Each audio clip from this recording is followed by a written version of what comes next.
Heroes Like Us is a series intended at sharing comic book characters from various backgrounds and identities. We won't always get everything right, so feel free to make amendments and corrections in the comments. They're always appreciated. What's not appreciated, however, is any form of hate speech or intolerance, so comments of that nature will be immediately deleted and those users blocked from this channel. This is a place of education and celebration.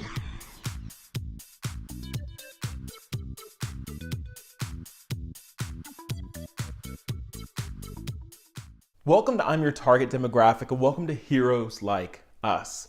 Today we are talking about African American heroes, and this is actually our 5th video.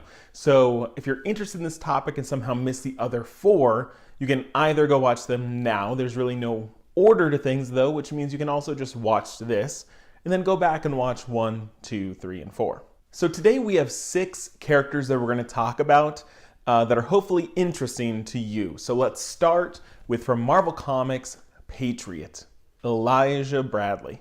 Now, Eli is the grandson of a character that I think I talked about in our Muslim video named Isaiah Bradley, who is basically the Black Captain America that's kind of back in the day in the origin of the super soldier serum. Isaiah was a kind of experimented on and got the attributes of this, Captain America, but he was imprisoned, and now it's kind of deteriorated his mind a little bit, and so his grandson Eli now wants to fight crime. So he kind of convinces people that he has these abilities, but he doesn't. And so for a long time he takes this kind of growth hormone to give him super strength and durability to fight crime, but he doesn't really have anything. He uses this ability to fight alongside the Young Avengers. None of them know about this. He then tries to protect Captain America. And in this attack, he's injured, nearly killed, and needs a blood transfusion. And he gets this transfusion from his grandfather, and now he starts to get those super soldier attributes. So he survives, and now he does have super strength and speed and reflexes and all of that. Interestingly, his outfit doesn't really resemble Captain America so much as Captain America's sidekick, Bucky. Up next from DC Comics, we have Jefferson Pierce, Black Lightning. Now, Black Lightning is a genius. He's incredibly smart. He's also an Olympic level athlete. He is kind of this all-around incredible specimen. Now, how he gets his abilities is a little different. So there's versions where he has this kind of belt, this gear that lets him charge up electricity. In other versions, he can do this naturally. So it's his metahuman ability to generate and then control this lightning. In terms of what he can do with this lightning, he can either project it as an offensive capability, or he can use it to create a force field defensively. Now, when he's not fighting crime, he's also a teacher. He went on, actually, in the comics to serve as Secretary of Education under President Lex Luthor. Now, a lot of people were confused by that, but he was doing this to kind of keep tabs on Luthor while he was president.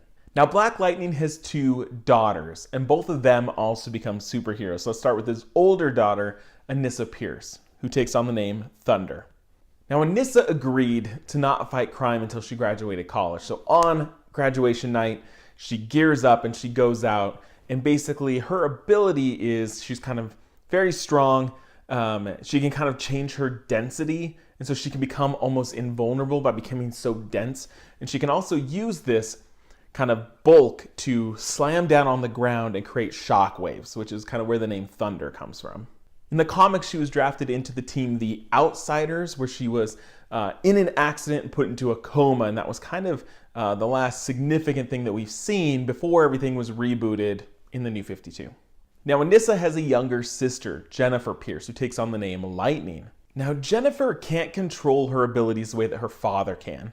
So this electricity that kind of charges through her takes over, and she kind of can't control it, and she's breaking electronics, and things are just haywire, and she can't really do much about it, which means she kind of becomes socially ostracized. No one really wants to be friends with her. She destroys everything. So she finds colleagues in the Justice Society of America. Now, all 3 of these characters, Black Lightning, Thunder, and Lightning, are set to appear in the new CW show Black Lightning. So I'm not sure if the daughters are going to grow up and inherit those abilities, maybe, a couple seasons in. So check out the CW for Black Lightning. Up next from DC Comics, we've got Michael Holt, Mr. Terrific. Now, Mr. Terrific is also an incredible genius. By the time, he was college age, he had 14 PhDs. He is genius. He has no other real abilities, but he uses his intellect to build what are called T-spheres. And these spheres rotate around him, and they don't give him abilities, but they let him do things. So for example, they see what's going on around him, or they might be able to shoot out a laser grid or other offensive things, or maybe they can protect him. He can use them to hold his weight, and he can essentially fly using these T-spheres. He also has a mask that is also in the shape of a T that he can use to kind of avoid detection from surveillance. Like electronics can't pick him up while he's wearing this mask. So he uses all of this to fight crime. Mr. Terrific does appear on the show Arrow, but it's a very different version of Mr. Terrific played by Echo Kellum. Now, if you've been a fan of my channel for a while, I love Generation X, which is an old 90s era team put together by Marvel, kind of the young kids of the X-Men. Kind of how do they grow up and, being teens. And I loved that. That was kind of my first entry into comic books. And I've covered a lot of those Generation X characters throughout these videos because it is a very diverse team.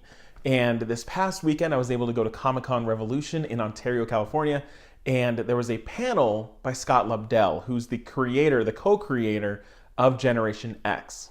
And here's a few words from Scott Lobdell about Generation X. So to me, I think a comic book, I'm not interested much in diversity as much as I'm interested in making a comic book reflective of real life. And so like I say, 25 years ago with Generation X, it was a mostly female team.